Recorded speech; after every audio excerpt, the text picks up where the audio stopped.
Buenos días. Ánimo. Bueno, pues hoy 8 de marzo se celebra, se conmemora la lucha de las mujeres en defensa de sus derechos y nosotros nos solidarizamos con estas luchas por la emancipación completa de las mujeres. En México se ha venido avanzando mucho porque hay un movimiento en favor de los derechos de las mujeres y las mujeres han venido abriendo paso tanto en las luchas cotidianas que tienen que ver con su trabajo,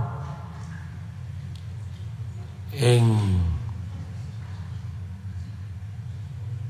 sus familias, en el papel que desempeñan en sus pueblos,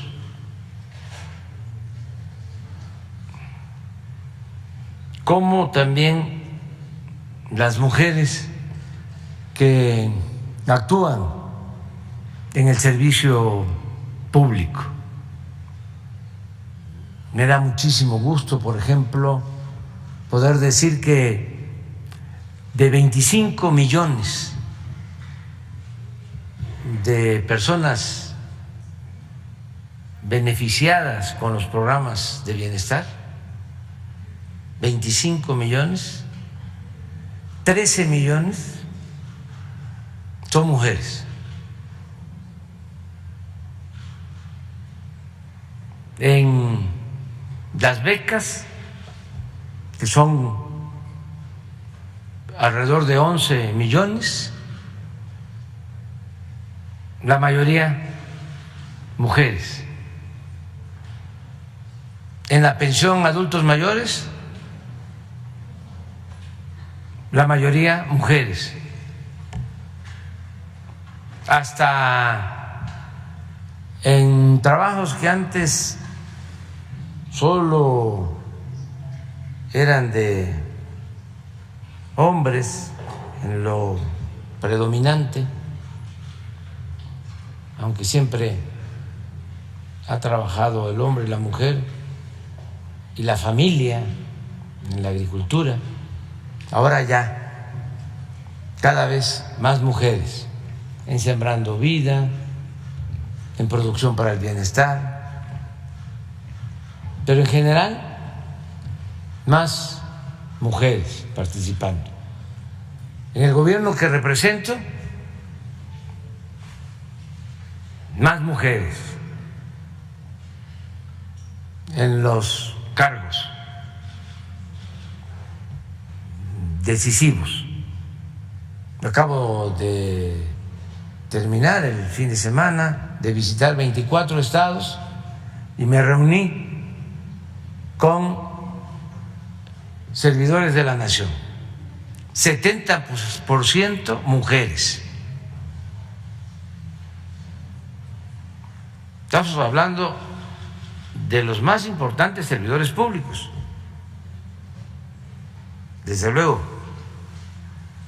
arriba hay secretarias del gabinete, pero abajo, los que recogen los sentimientos de la gente, los que atienden al pueblo, sobre todo a los pobres, la mayoría mujeres. No hay que olvidar el que nosotros le damos importancia al trabajo de escritorio, pero mucho más importancia se le da al trabajo del territorio. Es decir, el trabajo que se hace casa por casa, el que se hace en las calles, en las comunidades, en los pueblos, en los ejidos, en las rancherías, en las colonias, en las unidades habitacionales, en los barrios. La transformación que estamos llevando a cabo se da de abajo hacia arriba y con la gente, y en especial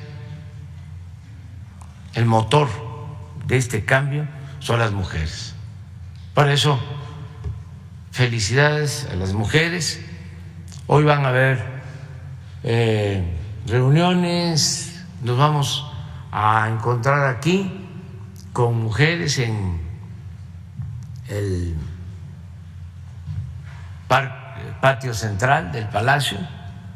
Vamos a tener una reunión con mujeres y también van a haber movilizaciones de protestas,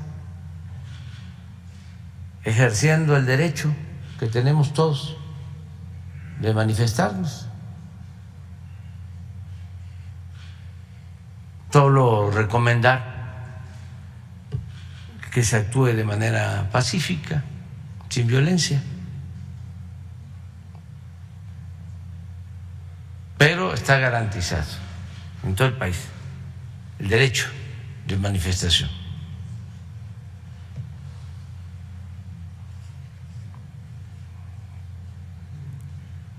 Pues muy bien, hoy miércoles corresponde el quién es quién en las mentiras, que ya son notoriamente predominantes en los medios de información convencionales, tanto de México como del extranjero. Los periódicos más influyentes del mundo, que realmente los medios de información en general, en vez de estar al servicio de los pueblos, están al servicio de los grupos de intereses creados, del poder económico y del poder político. En vez de estar lo más cerca posible del pueblo o de los pueblos del mundo y lo más distante que se pueda del poder económico o político, es lo contrario. Son apéndices de las oligarquías, los medios de información. Juegan el papel de alcahuetes, sirven para legitimar saqueos de recursos naturales, el enriquecimiento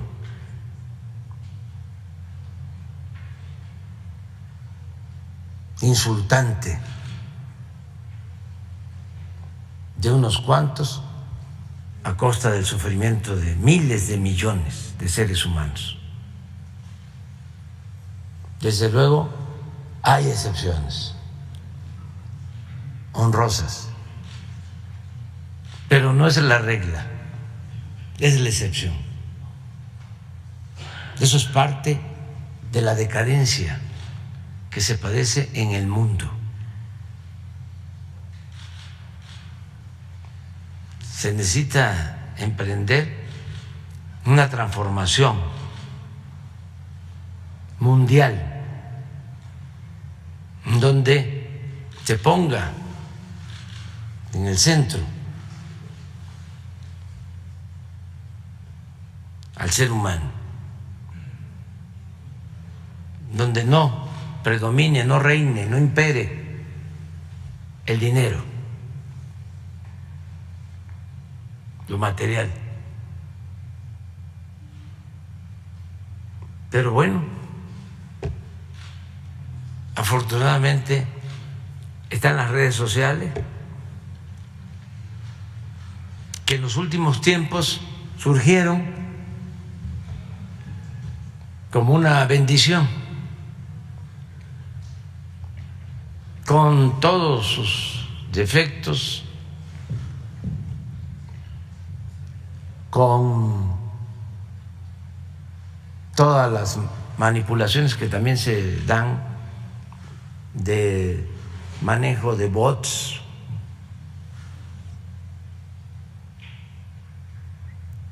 son más abiertas y cualquier ciudadano puede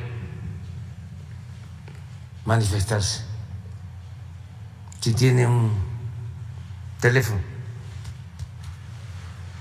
puede en el internet subir cualquier mensaje. Eso no existía. Era nada más el New York Times, el Washington Post, el Wall Street Journal, y el Financial Times, y el Excelsior, y el Universal, y Televisa, y Azteca, y la W, y Radio Fórmula, y ya. Ahora no. Las redes. Y la mañanera, qué cosa fuera la situación informativa en México si no existiera la mañanera. Por ejemplo, ahora les vamos a dar a conocer, antes de que venga el quién es quién, las mentiras, el fideicomiso que tiene el Poder Judicial, porque esto no lo sabe la gente. Tienen un fideicomiso, un guardadito de 20,000 millones de pesos. Y lo vamos a dar a conocer porque hoy le di instrucciones al secretario de Gobernación para que solicite al Instituto de la Transparencia que se le pida al Instituto Electoral que dé a conocer cuánto dinero tienen en sus fideicomisos, para que sepamos y qué uso le han dado a ese fideicomiso o a esos fideicomisos y para qué es ese dinero, saber cuánto es, cómo lo han gastado y cuáles son las partidas principales, porque no se sabe nada. De el Poder Judicial es público, nada más que mucha gente no lo sabía. Pero el de el INE, enigma. Entonces lo vamos a solicitar para darlo a conocer aquí. Porque ahora que está debatiéndose lo de la ley electoral, se piensa que es que se daña la democracia. Hasta los conservadores de derecha en Estados Unidos, también periodistas del Wall Street Journal, hablando de que es un atentado a la democracia, igual que Krause aquí, cuando de lo que se trata es de que no ganen tanto, que no vivan con tantos privilegios los altos funcionarios del INE. Eso es todo.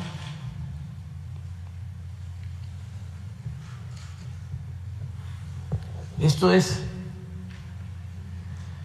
20.516.842 millones de pesos. 20,000.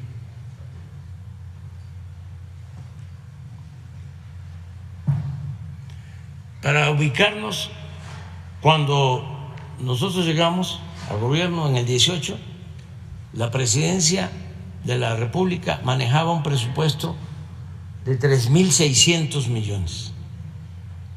El año pasado ejercimos 550 en la presidencia de la República, pero estos son 20,000. Estamos hablando de 40 veces más.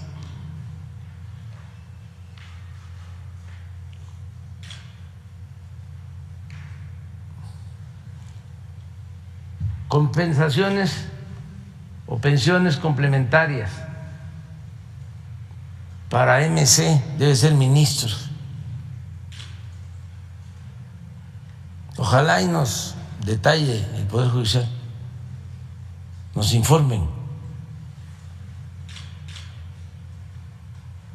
789 millones. Esto es Suprema Corte de Justicia, que tiene de los 20,000, tiene 6,000 en este fideicomiso.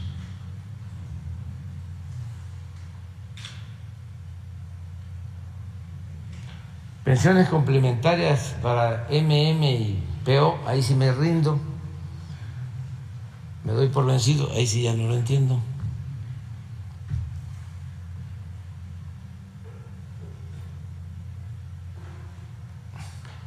Plan de pensiones médicas, eso sí lo entiendo. Este es el pago por atención médica privada,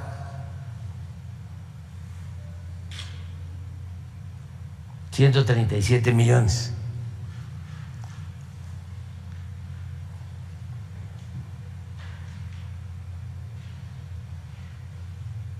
Manejo de producto de la venta de publicaciones y otros proyectos, 357 millones. Remanentes presupuestales, o sea, todo lo que les sobra va para el fideicomiso, no se devuelve a la hacienda pública.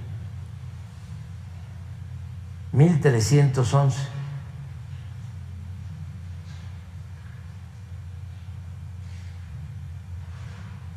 Fondo Nacional para el Fortalecimiento y Modernización de la Impartición de Justicia, 688 millones. Adelante. Este es el Consejo de la Judicatura. Es que está lo de los 6,000 es Suprema Corte. Esta es la Judicatura. También pensiones complementarias de magistrados y jueces jubilados, 4.504 millones.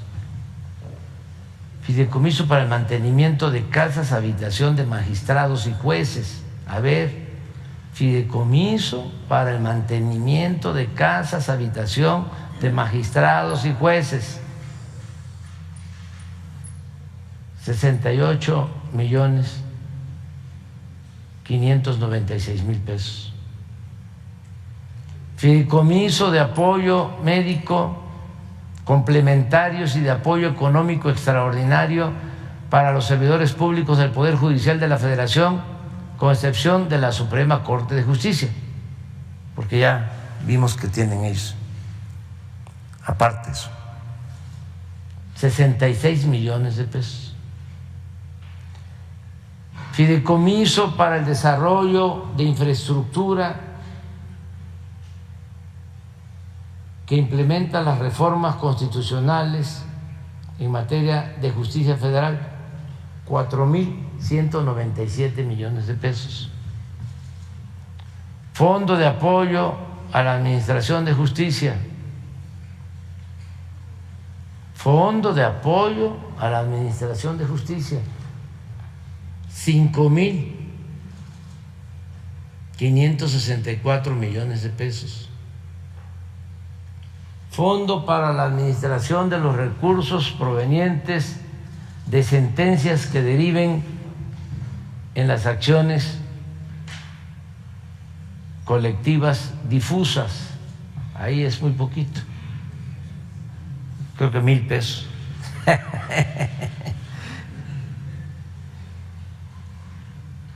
Pero el Consejo de la Judicatura tiene 14,000 en total. Tribunal Electoral del Poder Judicial de la Federación, Tribunal Electoral,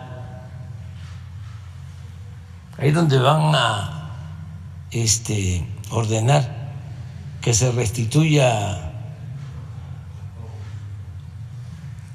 a don Porfirito.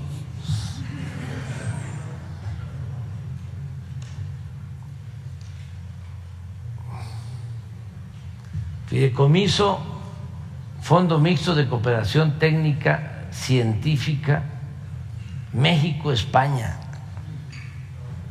Tómalo. Nada.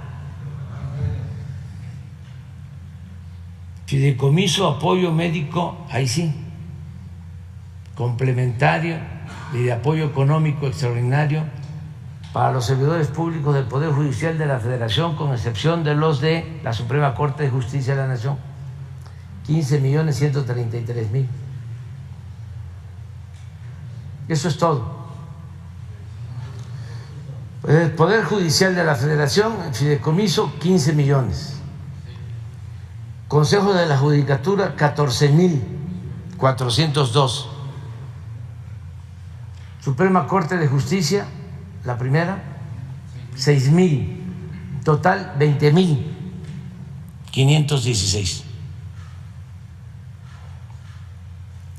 Así queremos conocer los fideicomisos del INE.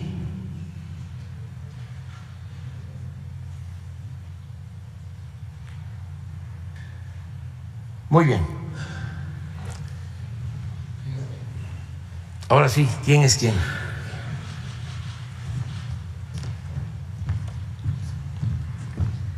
Con su permiso, señor presidente, buenos días a todas, a todos. Hoy es 8 de marzo.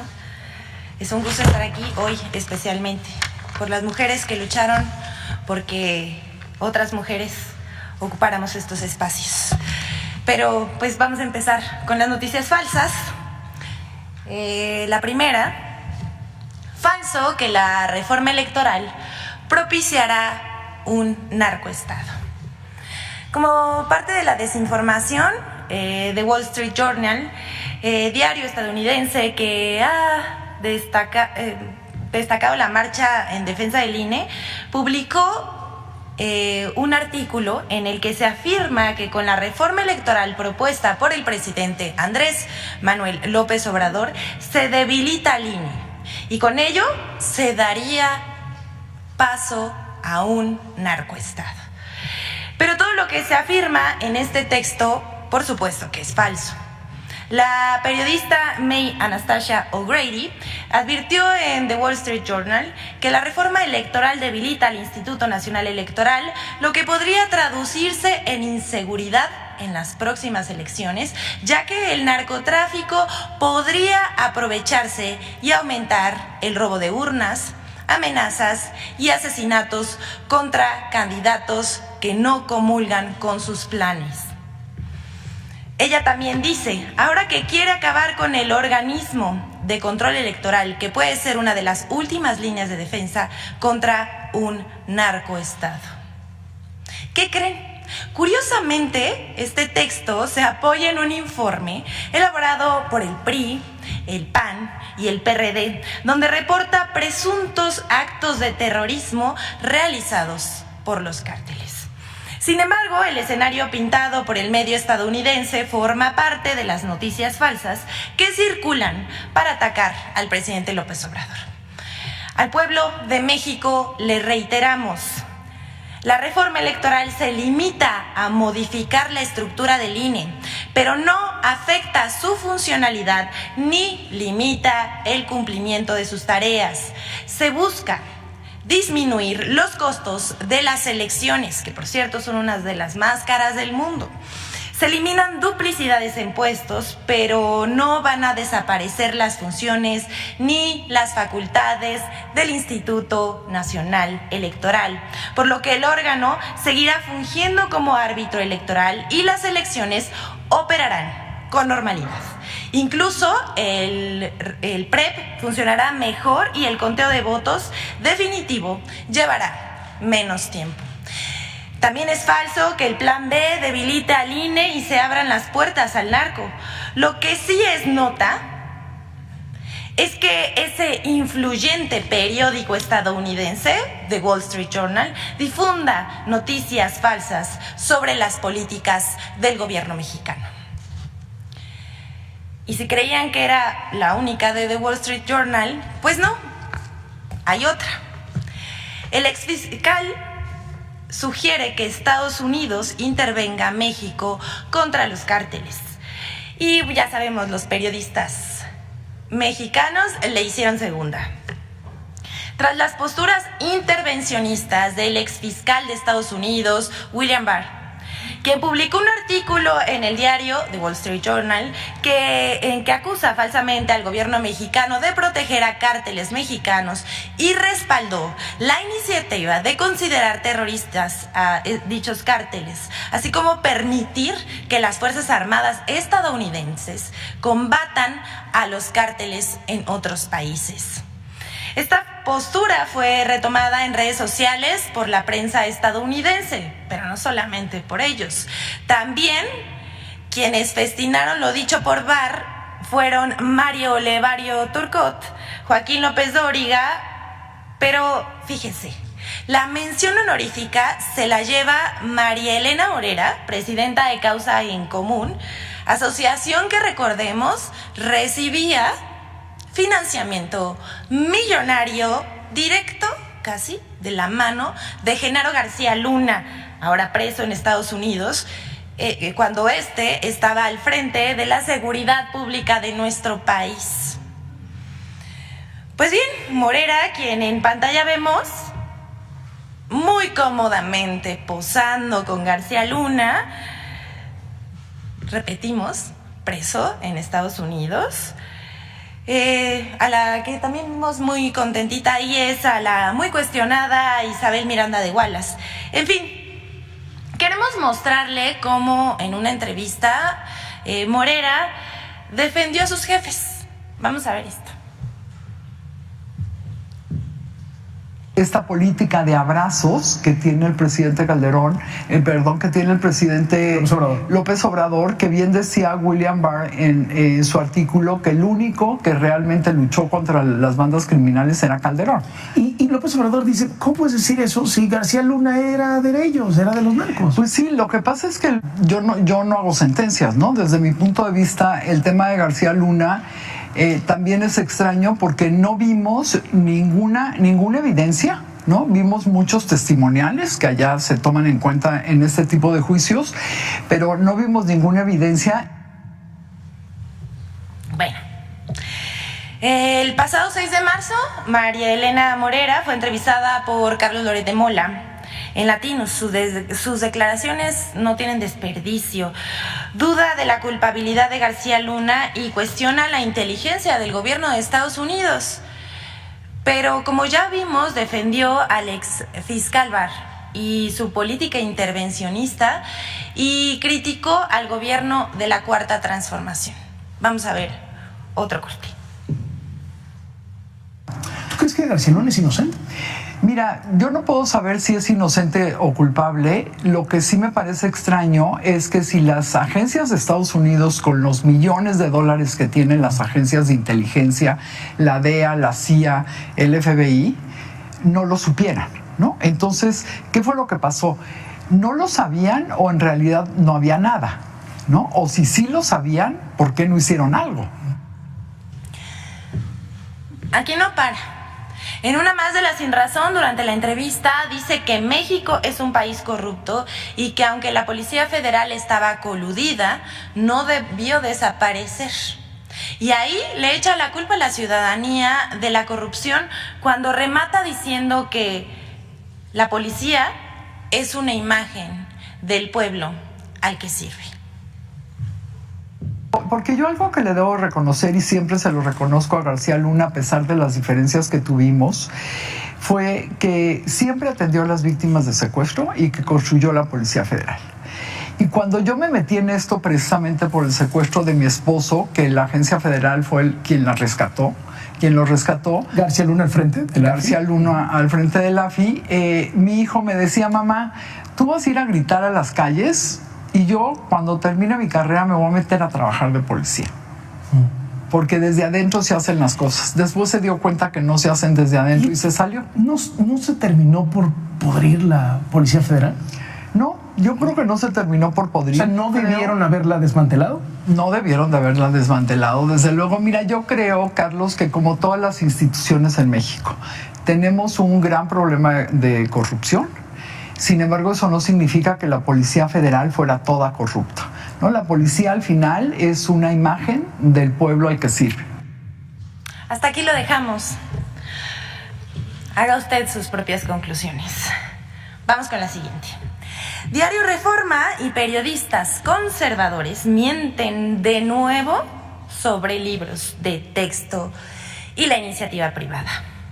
El 4 de marzo, el periódico Reforma publicó a 8 columnas en portada una nota de contenido engañoso sobre los libros de texto de educación básica.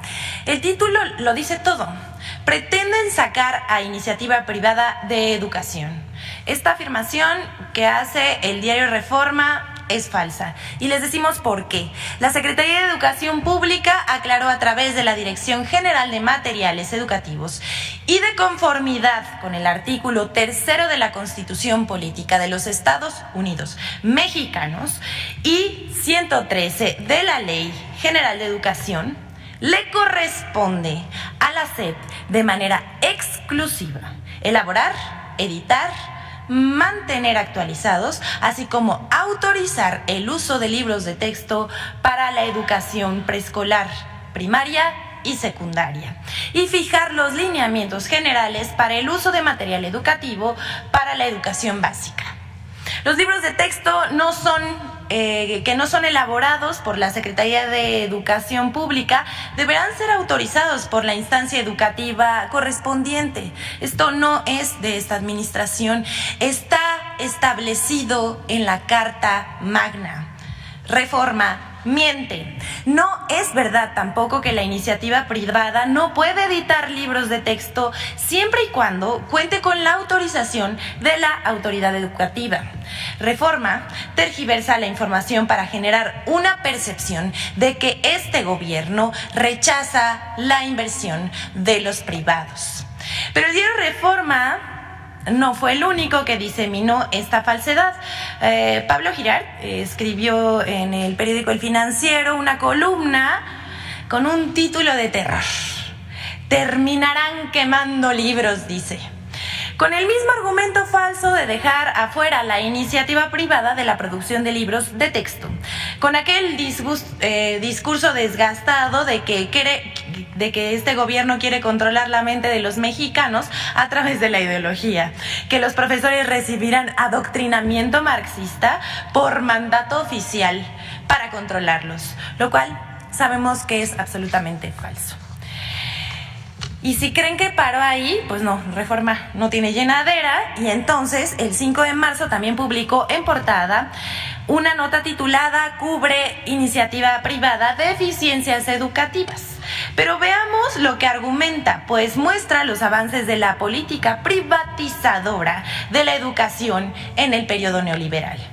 El resultado está a la vista: 28% de la educación superior y 50% del posgrado es manejada por el sector privado, mientras los gobiernos neoliberales disminuyeron los recursos destinados a la educación.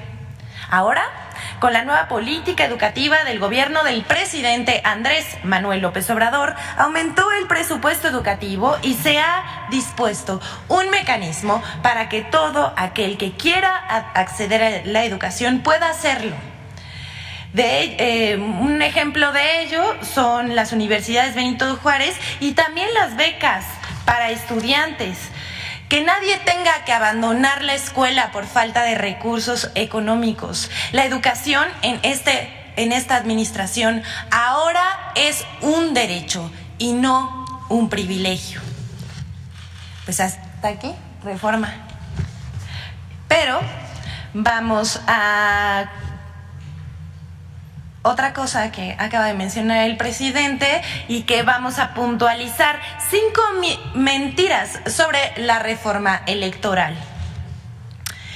Esta reforma, aprobada por el Congreso de la Unión, hemos visto la campaña de desinformación y mentiras en medios de comunicación, redes sociales y por todos los medios que puede la oposición.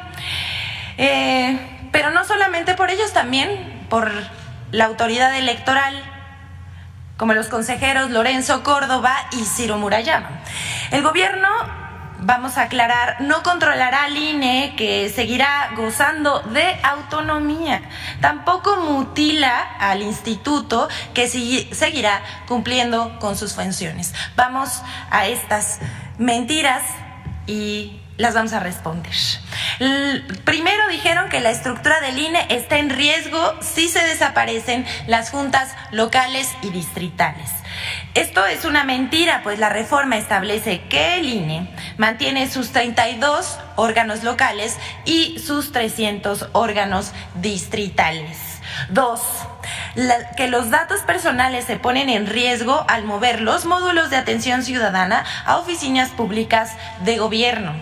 Esto también es falso, puesto que los módulos seguirán operando como hasta ahora y solo se abre la posibilidad de que, si así lo dice el INE, para ahorrar en rentas, se puedan pedir inmuebles de dominio público. 3. Serán despedidos 8,000 trabajadores y 85% del servicio profesional nacional. Esto también es una mentira. En la reforma se sugiere que para optimizar recursos se eliminen duplicidades y se reduzca de 5 a 3 las vocalías nacionales y de 5 a 1 las vocalías locales. El INE reasignará su puesto al personal de acuerdo a sus necesidades. Al final solo se les recortarán 8% de los puestos, los que están duplicados. 4. El gobierno meterá mano al padrón electoral sobre el voto en el exterior. Esto también es una mentira. La Secretaría de Relaciones Exteriores solo tendrá la facultad de revisar pasaportes y documentos para votar y no controlará la lista nominal ni ningún padrón electoral. Y 5. Desaparece el programa de resultados electorales preliminares. El programa no va a desaparecer y funcionará con normalidad. Solo se sumarán trabajos para verificar el cómputo de votos y el PREP para un conteo más certero. Además, el conteo oficial de votos terminará a unas horas de terminada la jornada electoral. Por todo ello, son mentiras las publicadas por la oposición y por los consejeros del Instituto Nacional Electoral. Aquí les acabamos de dejar 5 ejemplos, pero las mentiras siguen, la campaña de desinformación continúa.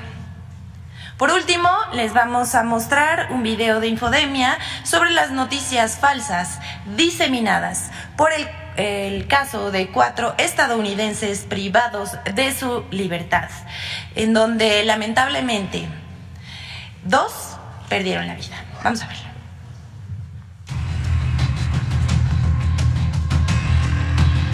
La noticia del secuestro de 4 ciudadanos estadounidenses en Matamoros, Tamaulipas, y el homicidio de 2 de ellos reactivó en redes sociales una campaña de desinformación con 3 ejes falsos. 1. Falso que el gobernador Américo Villarreal y Morena fueron financiados por el Cártel del Noroeste. Felipe Calderón publicó en su cuenta de Twitter una columna periodística en la que se afirma que el gobernador de Tamaulipas, Américo Villarreal, y el partido Morena recibieron financiamiento de grupos criminales. Sin embargo, esta columna tomó como base principal de su información cables diplomáticos de agencias de Estados Unidos falsos, publicados en el también falso sitio web Dallas Chronicle, creado únicamente con ese propósito. Los cables fueron desmentidos por el propio embajador estadounidense Ken Salazar en septiembre de 2022. 2. Falso que los ciudadanos estadounidenses fueron confundidos con narcotraficantes. En redes sociales circularon noticias falsas sobre el secuestro de los ciudadanos estadounidenses. Por ejemplo, algunas aseguraban que habían sido confundidos con narcotraficantes haitianos o que se trataba de migrantes de esa nacionalidad. Incluso se aseguró que habrían sido utilizados como blancos de tiro por el crimen organizado. 3. Falso que el gobierno de México solo actúa contra grupos criminales por presión de Estados Unidos. El operativo para encontrar a los ciudadanos estadounidenses fue conformado por instituciones mexicanas como la Guardia Nacional y las Secretarías de Seguridad y de la Defensa Nacional. El gobierno de México ha insistido en no permitir la injerencia del gobierno estadounidense en asuntos nacionales. Infodemia.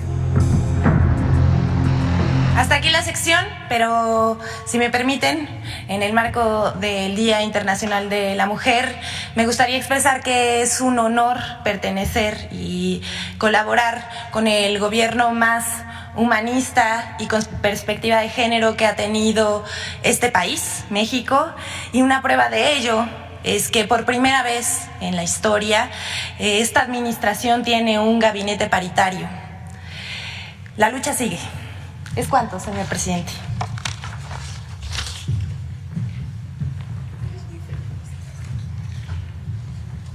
Muy bien. Gracias, Elizabeth.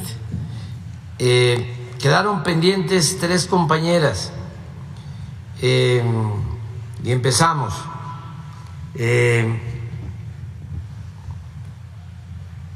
Verónica Villalbazo,